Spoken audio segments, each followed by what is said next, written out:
Welcome back to Voices Against Filicide. I'm so grateful you're here and choosing to be a part of this incredibly important mission. To begin this season, I'm sharing a deeply personal and meaningful episode. Today marks the anniversary of the loss of my two children, Alec and Lydia Mater, 2 years ago. In this special two-part episode and conversation, I'm joined by my producer of Voices Against Filicide and friend, Rachel Holloway, as we talk about my journey from childhood to motherhood, to the unimaginable grief of losing my children and the advocacy work I continue every single day to create awareness, change, and hope for other families. This was such an important and emotional conversation that we decided to split it into 2 parts, both of which are available now. So after listening to part 1, please go and listen to part 2. Thank you for being here. Thank you for listening, and thank you for helping us continue to raise voices against filicide. Trigger warning. The following podcast contains content that may be deeply disturbing. You will hear first-hand accounts from parents and family members who have lost children to filicide, the murder of a child by a parent or caregiver. These stories are raw, emotional, and shared from the perspective of those who have lived them. They include details of unimaginable loss, system failures, and trauma. Please take care while listening. If at any point you need to pause, stop, or step away, we understand.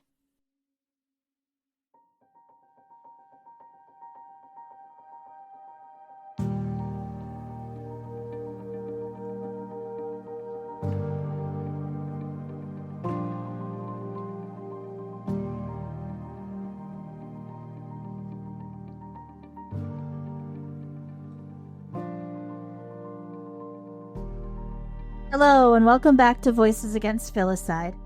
This podcast is for parents, advocates, and people who want to learn more about what filicide is. I'm your host, Hope Hooten. This podcast is dedicated to my children, Alec and Lydia, who lost their lives to filicide, and for any other child who is no longer here and doesn't have a voice.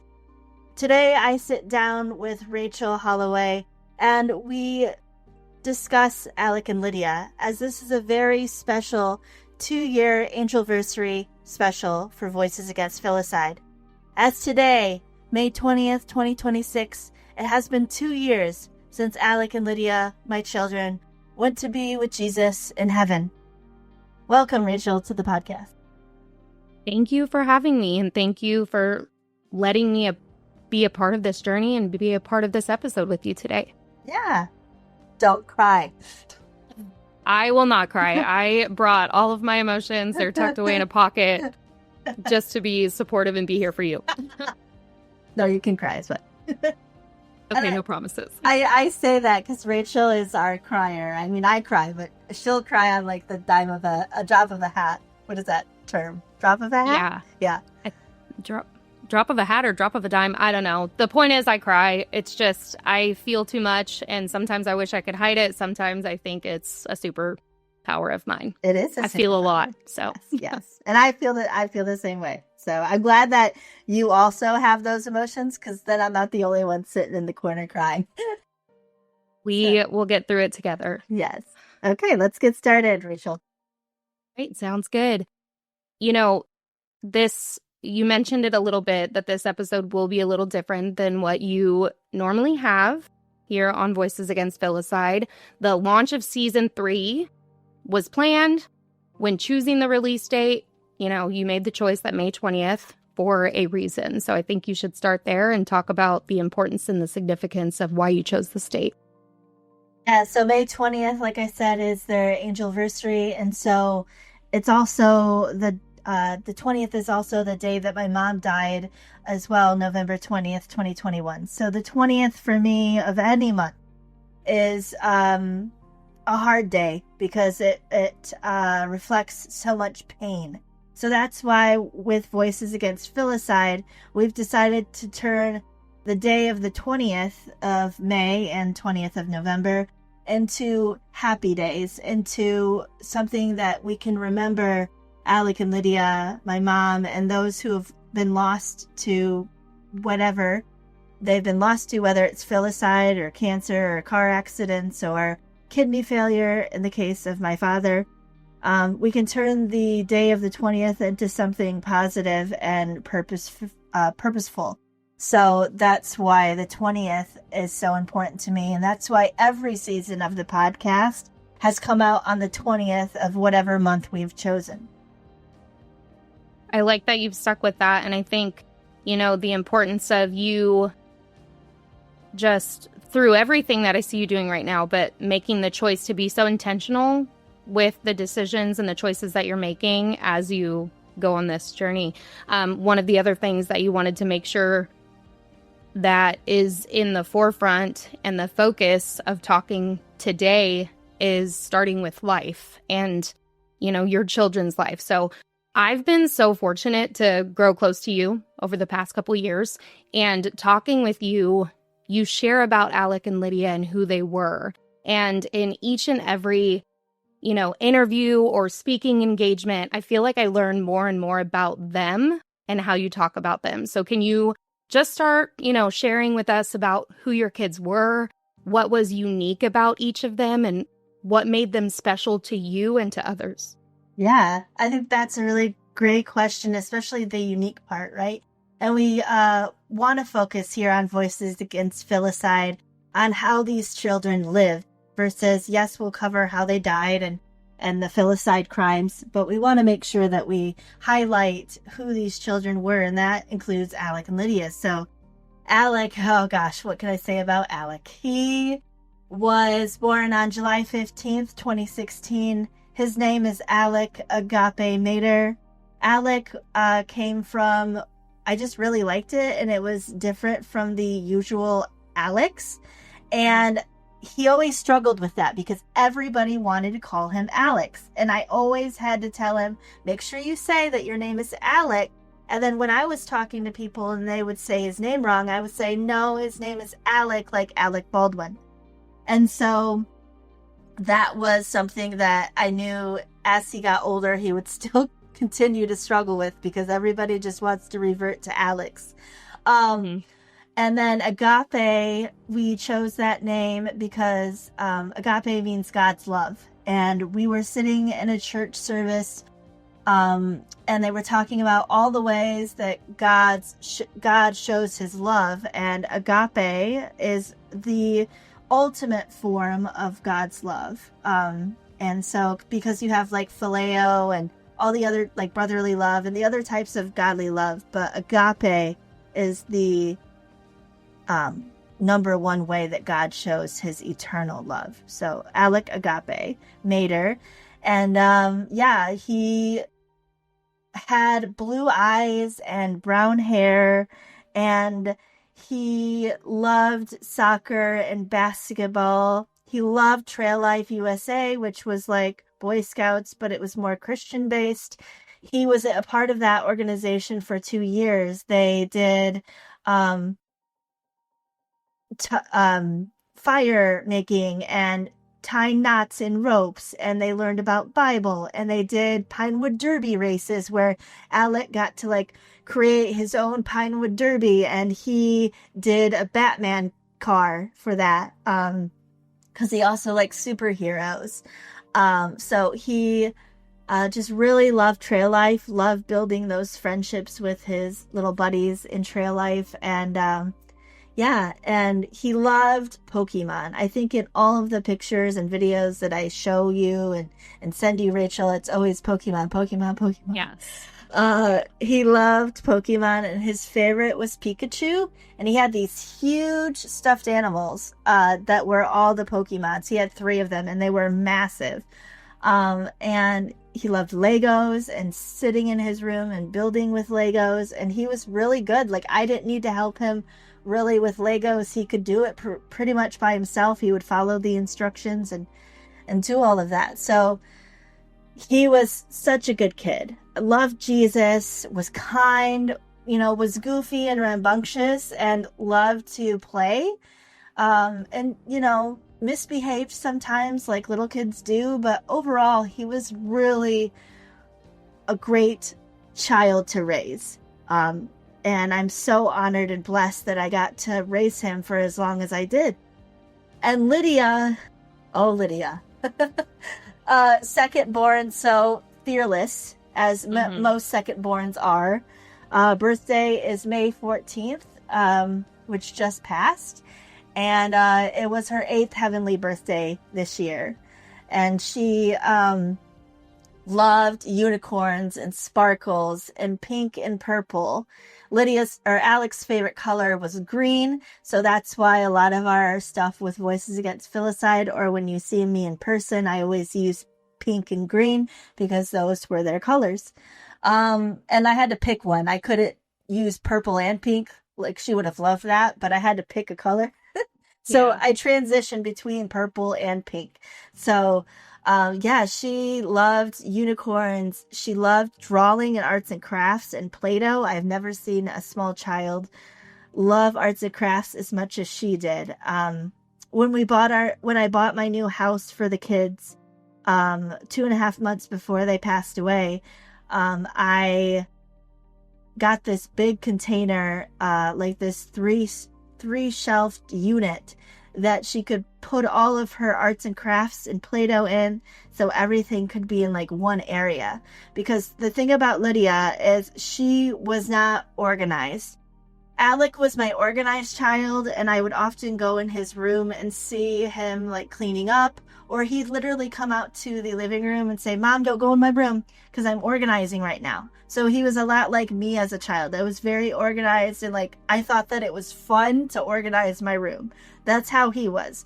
Lydia was not like that. Lydia was like, "Oh, let's like throw this under my bed and like put Legos all over the floor and like, arts and crafts supplies all over the floor."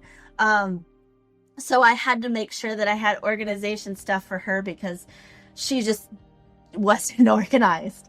And again, she was, 6, but like, compared to her big brother that was also her age at one point, she was just not the organized child. So it's just funny going in between their rooms because he was always organized and I didn't have to worry about stepping on anything in his room. For her room, it was like, oh, I gotta miss that Lego. Oh, there's a magnet tile on the floor. Oh, I just stepped on like her, clothes from last night, so yeah. They were awesome kids and they loved each other and they had a really strong bond, and they were inseparable. Like I've said on many, many interviews, I've never seen brother and sister be so close. They were inseparable. Alec was the one that named her Sissy when Lydia was born because he couldn't say Lydia. So he was like, "Where's Sissy? Can I hold Sissy? Can I play with Sissy?" He was the one that named her. So that bond started right when she came home from the hospital. He was always so protective over her, and she was his shadow. She went everywhere he went. You talk about that a little bit in the book, which we'll talk about the book a little bit later. But one of the things that you share is about their bond and how close they were and how protective he was. But as you're talking about his organization and his cleanliness, I've heard you all the time say how she wanted to be in his room. She wanted to be in his space. She wanted to be with him. Would that drive him? Like, would she go in there and cause chaos and he'd be like, "Hey, what are you doing?"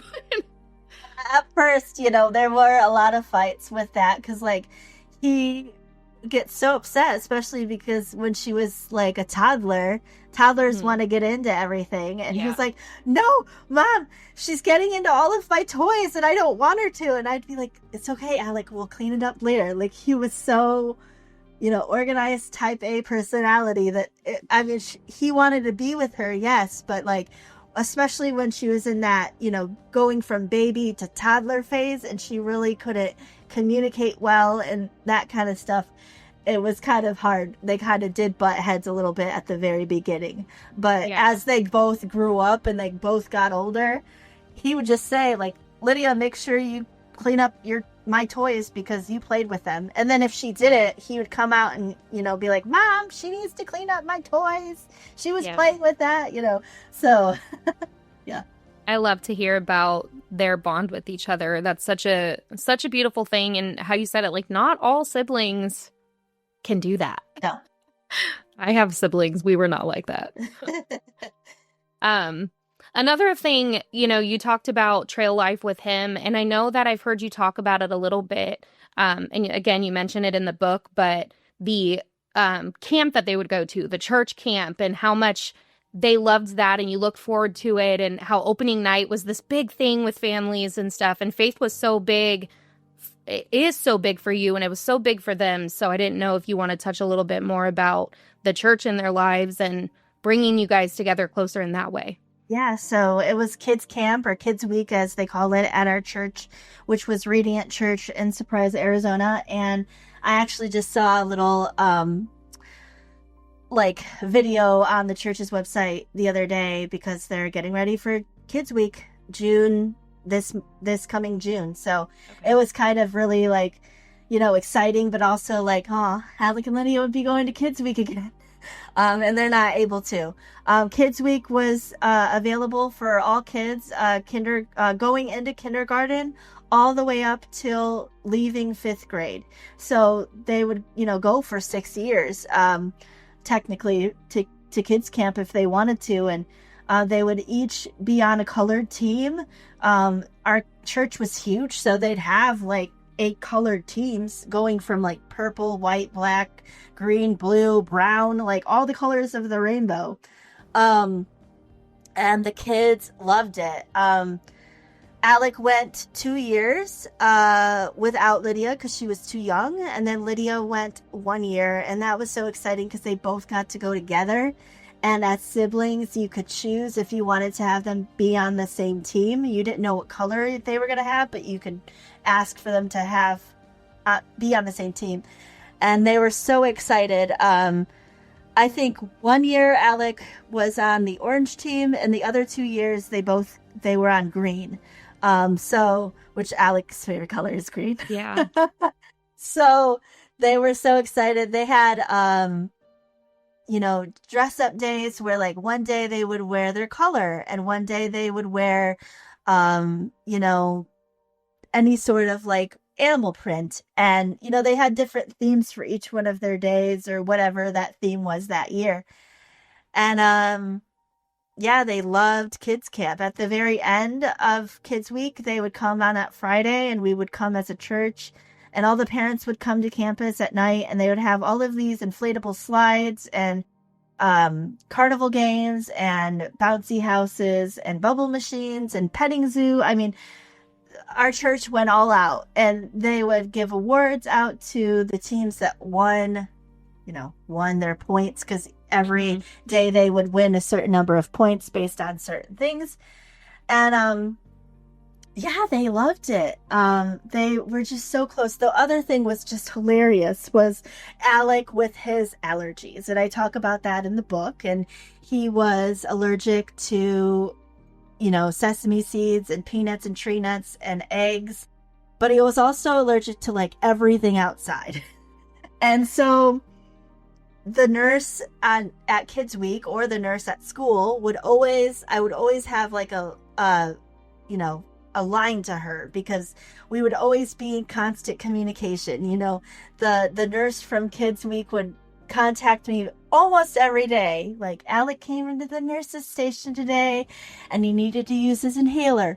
Or Alec came in and thought he needed to, have his ointment because he's all itchy because of the grass and all of this stuff. And yes, that was medical stuff, but it was also hilarious because some of the times he went in, he really didn't need help. He just wanted to go visit the nurse.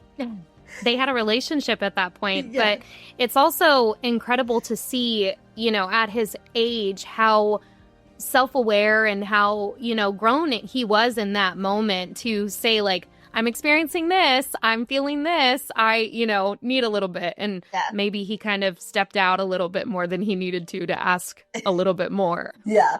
There was a point at school where in kindergarten, I had to be okay, his teacher, I was like, if he's like really in need and you can tell that he's having like an asthma attack where he's consistently coughing, yes, send him to the office. Or if it's like his eczema is flaring, or if it's something severe, please send him to the nurse's office. But if it's just like he wants to just go visit the nurse, please tell him no and to sit back down.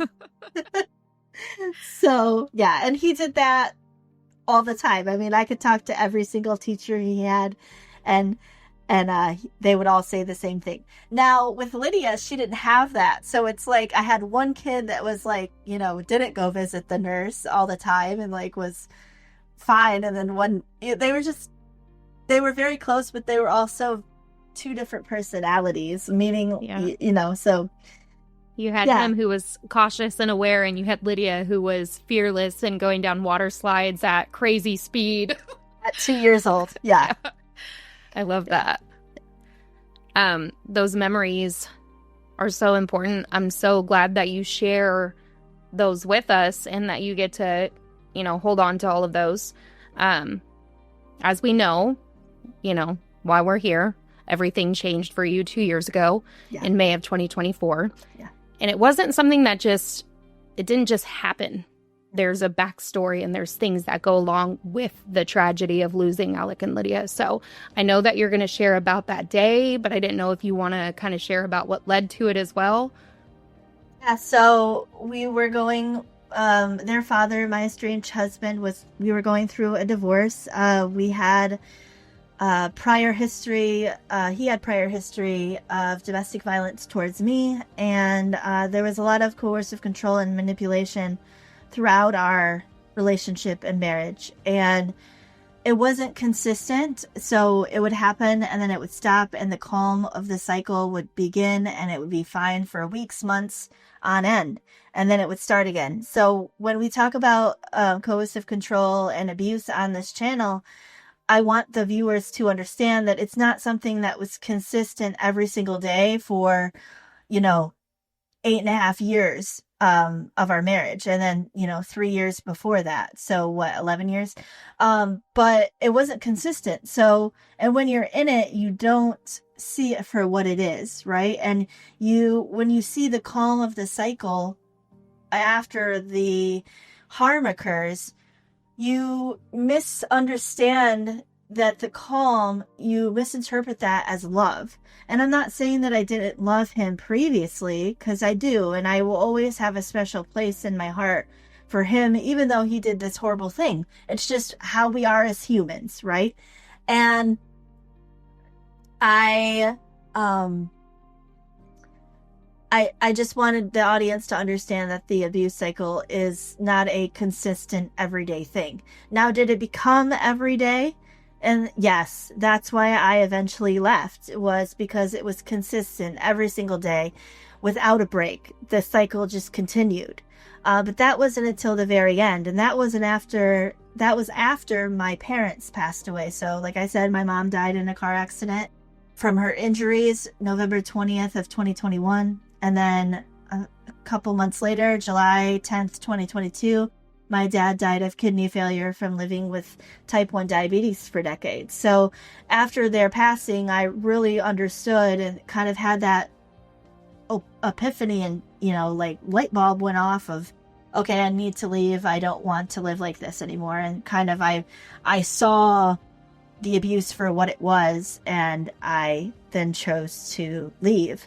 But then, like advocates tell you, and domestic violence people that work in that field tell you, that leaving is the most dangerous time for a woman to leave an abusive relationship, marriage. And it was. That's when the abuse became something totally different, where he had a psychiatric break, and he not only had the violent history, but then he was diagnosed with bipolar, with psychosis, with severe mania episodes. And when he was in those severe mania episodes, he couldn't tell if what he was living in was real or a part of his, imagination. He couldn't tell the difference. And he was really paranoid, and he heard voices, and he had a perseveration over biblical ideology. And by that, I mean, like, he was stuck on that. And biblical ideologies that we didn't believe in, right? So he would, in psychosis, and this happens a lot, people misinterpret the Bible and what it actually states. And they often start talking about Satan and demons and cults, and that's all a part of psychosis. And I know this because even though he was abusive previously, to me, he never had psychosis. He never had any of those things. Yes, he had moods that went up and down, and now I see that his bipolar was probably there for a while, but obviously it went undiagnosed, and then your moods go up and down so rapidly, and then when a significant event happens, like a separation, and you lose control, you spiral, and that's when you get into mania, because you don't eat, you don't sleep, you don't take care of yourself. So, yeah. So leading up to all of this, he was hospitalized, like I said, and when he was hospitalized, there was emergency temporary orders put in place that stated that I would have full custody of the kids, and he would have 4 hours of supervised visitations. And when you were going through a court case, when you have emergency orders put in place, you have to go in front of the judge in a certain amount of days and explain in person to the judge why you want the orders for emergency temporary orders to stay in place, or if you would like them to change and what you would want them to change to. Well, we went in front of the judge, and I was in person and he was virtual, and I wanted the visits to stay the same. I wanted to have full custody of the kids with 4 hours of supervised visitation hours for him. And I thought we had a great case because he put the kids in danger when they were with him one day when he went into a mania episode. And he was very paranoid and speaking of demons and cults, and he got his psychiatric treatment and was diagnosed with the bipolar, with psychosis, with mania episodes. However, he omitted in the documents that he had the psychosis with the mania. He just put in there that he had bipolar, which is very different than the bipolar with the psychosis with the mania. So, unfortunately, the judge took his word for it and didn't look into making sure that that was his proper diagnosis, making sure that he was actually taking his medications properly. And he kind of just said, well, Brock got help. Brock got the support he needed. He's on medication now. He seems fine. Because, again, people with coercive control and manipulation, I don't like this word, but a lot of people use narcissistic tendencies. They can look calm and collected when they need to be. They can look stable when they need to be. And that's what he did. He was super stable on the bench. He was dressed. He was bathed. When he was virtual, I mean, because he wasn't there in person. He was virtual. But he was all of those things. And he spoke calmly. He had everything he wanted to say, bullet pointed. He answered the questions. He did mess up when he was cross-examined. When he was asked by my attorney if he put the kids in danger, he said no because they were sleeping. Well, we do know that when your house is on fire and you're sleeping, you're still in danger. So I felt like that wasn't a good response. And I thought that the judge would pick up on that, but obviously he didn't. And so he did end up, within 48 hours, Judge Michael Valenzuela granted unsupervised 50-50 custody for Alec and Lydia. And so the emergency temporary orders were no more.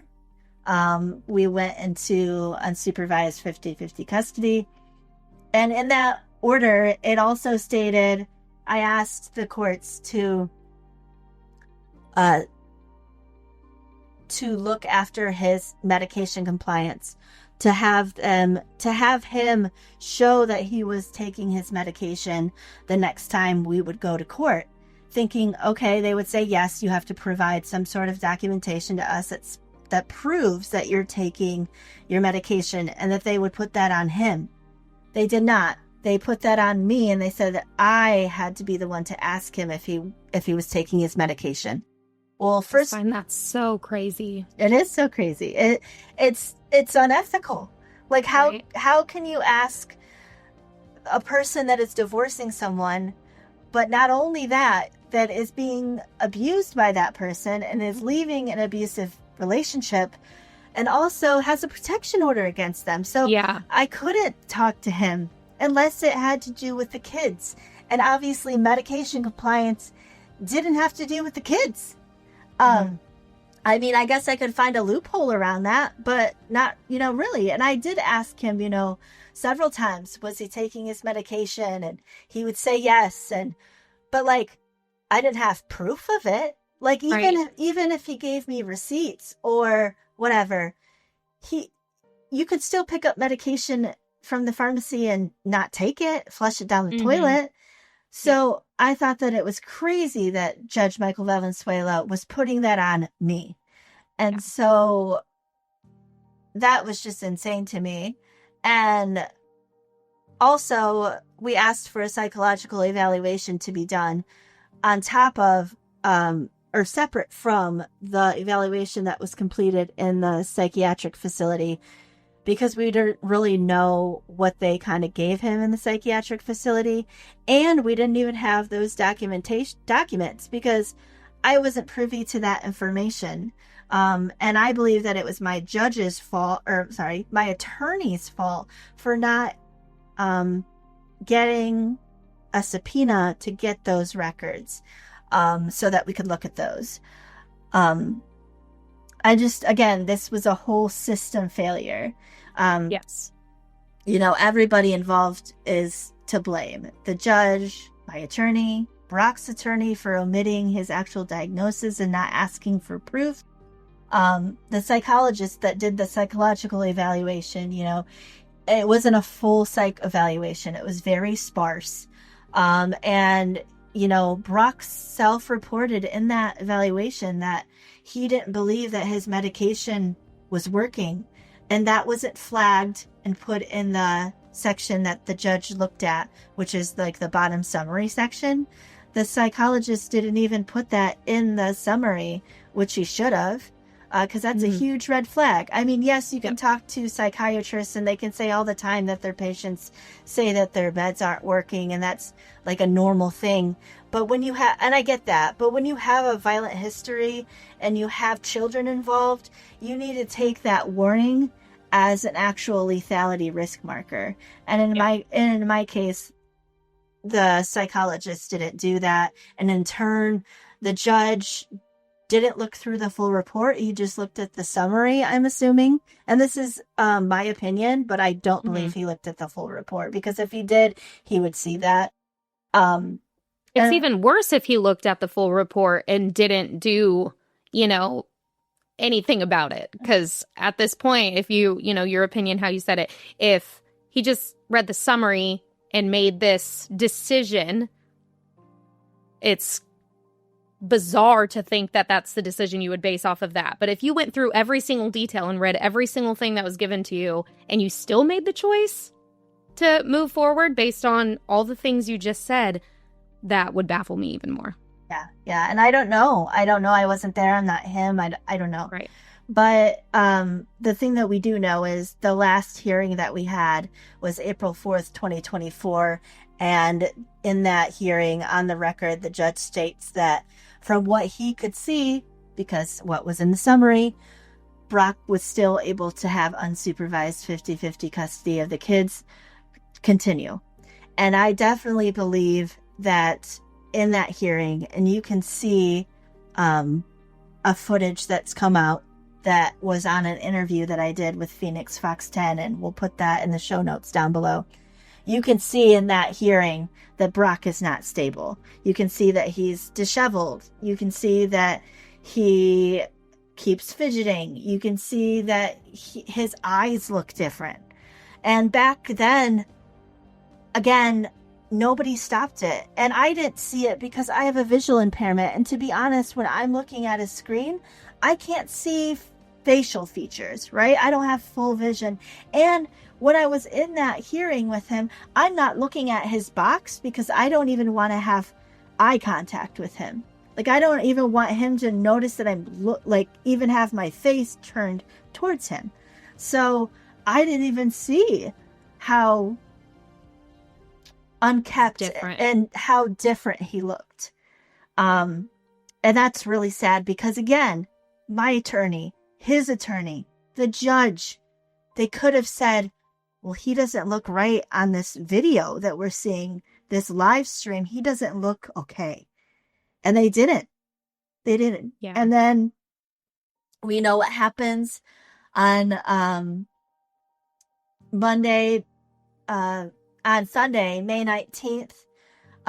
From what we know from investigators, they were murdered between 9:30 and 10:30 p.m.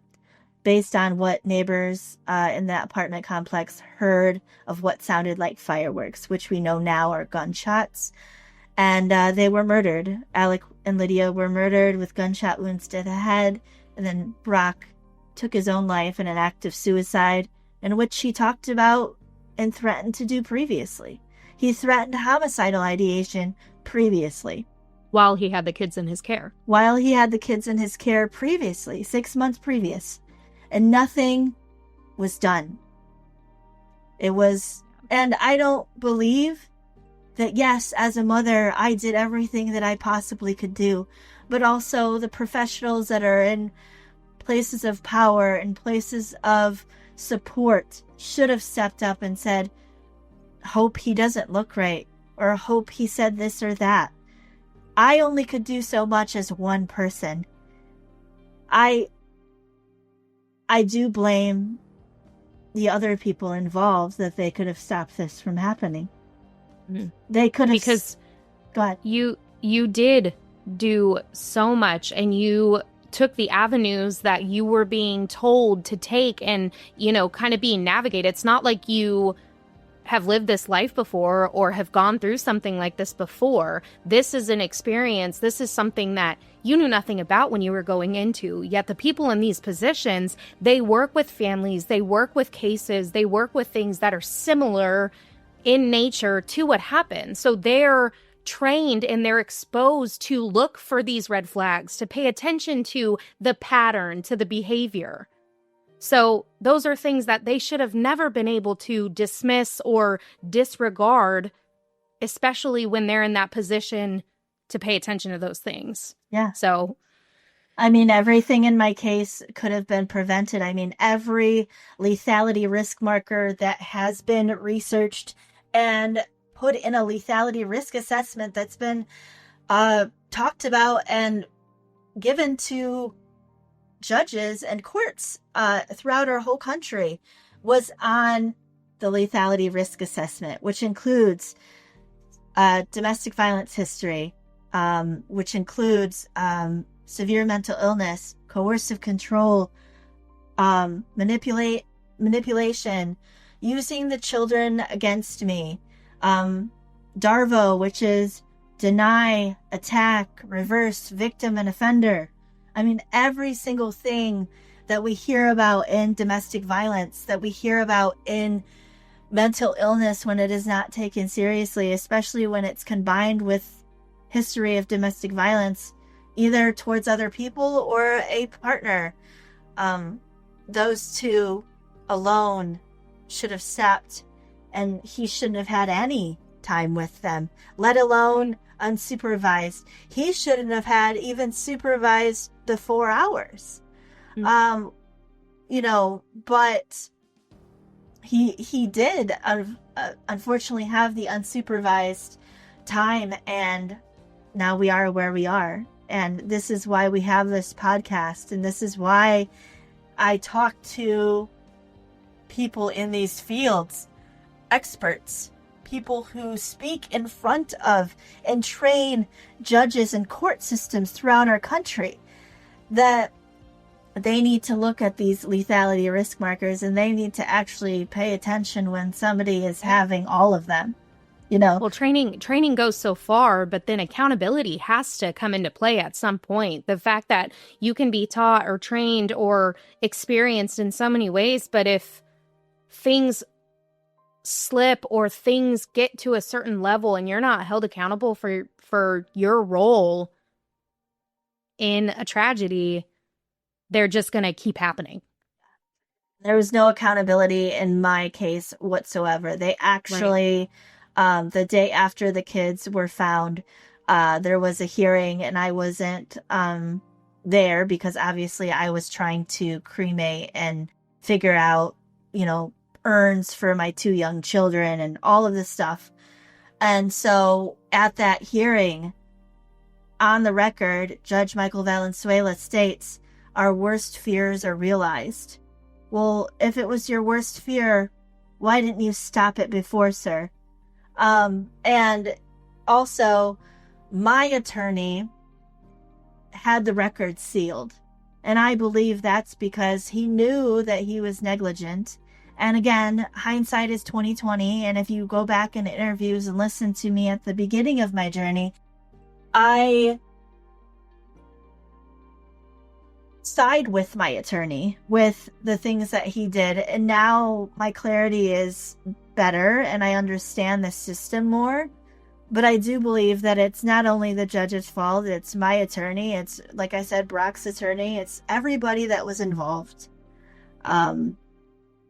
And they actually, like I said, had the records sealed from me, and I didn't even know that they were sealed from me. He said that they were sealed from the public, but he never told me that they were sealed from me until 6 months ago when I went to try to go look up stuff and I didn't have access. And so then I had to go and appeal it and have them reopen the records. And I believe that they did that because that was right after I went and I spoke in front of the Arizona Judicial Committee, in front of the Chief Justice, and spoke and explained my case, explained what happened. And on the live stream, she states to me that she had no idea that this even occurred. And that's just crazy to me when 2 children in your own county, in your own family court system, are murdered, that everything was covered up and not talked about. And it was only in the media for a few days because they sealed the record, so the media stopped talking about it. They did it to cover them. And now they're still on the side of the judge, that the judge did all that he could do. I don't believe that that's the case. I don't believe that that's the case of anybody. I think that this could have been stopped. So grief, we hear it often that there's no right or wrong way to grieve. Everyone's grief journey is different and specific to the individual. And I think it's important to share with the listeners about how the last 2 years have gone for you, because everyone's grief journey is so different. So starting with your faith or your healing and how, you get through the hardest of days, maybe you can walk us through that. Yeah, grief is different for everyone. I had dealt with grief previously, obviously with my mom and dad, and I've dealt with grief from a young age. I was 14 years old when I had to call 911 when my grandpa had a massive heart attack in front of me and subsequently died from his heart attack. And that's traumatizing. So unfortunately with me, I dealt with grief, not child loss, obviously, but I knew what to expect, I guess. I knew that there was going to be, different parts of grief. There was going to be the, I can't believe that they're not here anymore, and I don't believe that. And then there was going to be the, trying to get them back in my brain. Like, oh, if I, the woulda, coulda, shouldas. And then there was going to be the anger. And then there was going to be the extreme sadness. And then there was going to be the depression. And it's not linear. It's all over the place. So like at the very beginning, it was really hard. I had a huge identity crisis. I remember standing in my sister's kitchen bawling because I didn't know who I was. Who was Hope? I wasn't a teacher anymore. I wasn't a wife. I wasn't a mother. And yes, people are like, well, you're a mother. You're still mothering them from... I get that. But in that moment, I wasn't a mother physically on this earth anymore. And so I had to really step back. And the advice that my sister and my brother-in-law gave me was, it's okay that you don't know who you are. You're going to eventually find again who the new Hope is. And that was so helpful for me because through this grief journey, I lived with them for 2.5 months and they didn't put any pressure on me to do anything. They let me grieve in my own time and do what I needed to do when I needed to do it. But I do think that my faith, and I know that my faith and my wanting to be present for my niece and my nephews were a big boost in my grief journey. Meaning I didn't want my niece and nephews to have core memories of their Aunt Hope living with them when their cousins died, and to have the core memories of me just being in a ball in a dark room crying all the time. I didn't want that. That's traumatizing. I didn't want them to look back 10, 20 years from now and say, oh, yeah, Hope, remember when you lived with us and remember all you did was cry? I didn't want that. So yes, I did cry. Yes, I did the things that I needed to do, but I'm saying that I made myself do the things that were uncomfortable, the things that I really didn't want to do, but I knew that I had to do it for them. So I went to the movies with them, which was extremely hard the first time. To be honest, I don't even know what the movie was, and I hated it because I literally just sat there. But I knew that I had to be there physically for them. I wasn't there mentally, but I was there physically. Aunt Hope was with us at the movies. Did they know what was going on in my head? No, but I was physically with them. Did I go to every single cheerleading competition that my niece had that first year? Yes, because I knew that I had to be there for her. And over time, I started to enjoy it. I started to look forward and I started to cheer for her because I knew that Alec and Lydia would be so excited for their cousin. Yeah. So that's why I chose to do what I did. And like I said, everybody has a different grief journey. Right. But I chose to do those things. I guess I thought about other people again before myself because that's my personality.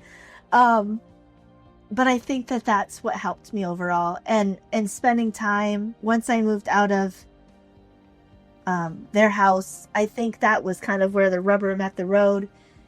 And I needed to grieve my own way, right? With nobody around. And I think that's when it was really hard, when I had those really hard conversations with God where I wrestled and I asked those questions that don't have clean answers, that I will never have answers to this side of heaven. But I do know in those 6 to 8 months that I spent every single day in his silence, and I'm meaning silence where I didn't have my phone notifications on, where I just had my phone Bible app open and a journal and a pen, and I sat crisscrossed on my bed and I journaled for hours and hours, and I just sat there in his silence with no worship music, nothing. There was nothing.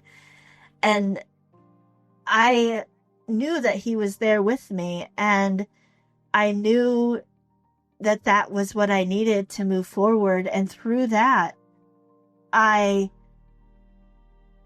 knew that I had to help others, that I had to speak. I had to be that voice for somebody else that was still fighting for their kids in family court, or that person that was still in that domestic violence situation, or that mother or father that just lost their children or child to filicide. I had to be that voice, because if I didn't do it, who would?